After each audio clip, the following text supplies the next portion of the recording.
I don't look at his legacy any greater when he wins the championship here because I think he took the easy way out. Had he won in Oklahoma City, or if he went to say Washington and beat LeBron and won a championship, that's a little different. Going to the Warriors, a team who already won without him, they had 73 wins a year ago, and were one win away from winning back-to-back championships without him.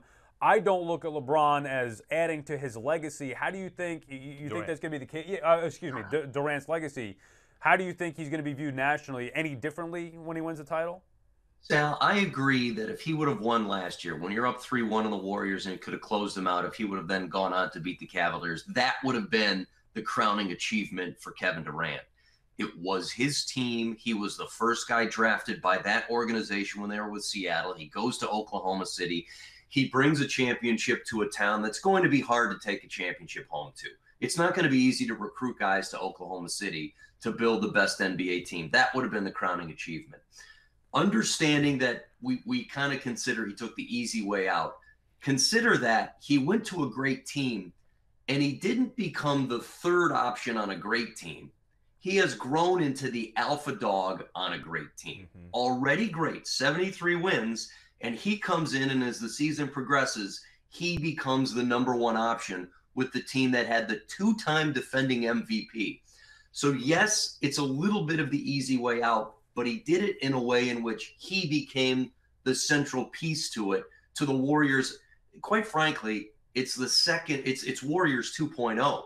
The first version was what the new ownership and new management wanted when they won that first championship, and then they won 73 games. They had to retool in ways. They got rid of Harrison Barnes, who was an important piece to that first version of the Warriors to winning a championship. Andrew Bogut was a piece to that as well. They retooled and got even better.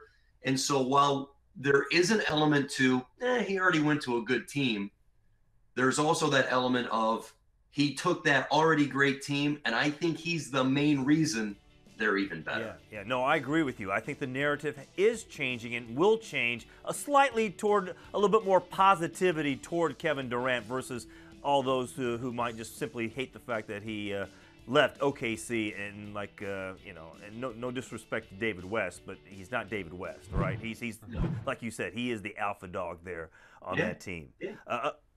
All right, so we were talking about Kevin Durant there. He's got an option coming up where he can go somewhere else if he wants to take his talents, gets his ring. Who knows? There's been that talk where Kendrick Perkins was saying he wants to go back to OKC, maybe join forces again. I don't know about that. That seems a little far-fetched, but how long can they keep everybody together, keep them happy? Obviously, winning will do that, but there's going to be a lot of money that people are going to be leaving on the table. Yeah, guys are going to have to do that. They're going to have to leave some money on the table. And remember, everyone keeps saying how Steph Curry is the greatest bargain in the NBA. 4 years ago, when the Warriors signed him to a 4-year, $44 million deal, a lot of people laughed at the ownership, saying, this guy keeps having ankle injuries. They can't keep him on the floor. He had to have ankle surgery. He may never be able to finish an 82-game season. So it goes from being a stupid deal to now he's a greedy owner who's not giving Steph Curry all the money he deserves. Curry has been underpaid the past few years. We understand that, but I don't think anyone saw him being this player, as superstar great as he is. They saw him being great, but not this kind of great. He's going to get his money. But I do think that the way the NBA is built, it's going to be very difficult to keep everyone together unless the ownership is willing to write big checks to the league because you have to pay the tax. I think this ownership group is a forward-thinking one that's willing to risk. They know what they have in front of them. They now have a guy in Draymond Green under contract who's a bargain. Klay Thompson might be the toughest guy to have to sign. Andre Iguodala, he's also coming near the end of his rope, still an important piece to the organization. He may have to take some less money in order to stay in this particular situation. I think they're going to do all they can to keep the core together, and then you're going to see the rest of the team revolve around them. And that's going to be a revolving door of guys who are complementary players. But I think this team is willing to go write some big checks. They're willing to sit down with their players and say, listen, this is what you want to keep playing like this. This is what it's going to take for us to do it. I think they'll be open and honest with them. It is a very family atmosphere there. I know it sounds crazy and cliched. it's a group of guys who really like one another. They like being around one another, and they know they can be something special. I think they can be great for another 3 to 5 years, and I do think that everyone's willing to sacrifice. Ownership and players willing to sacrifice to make it happen. Wow.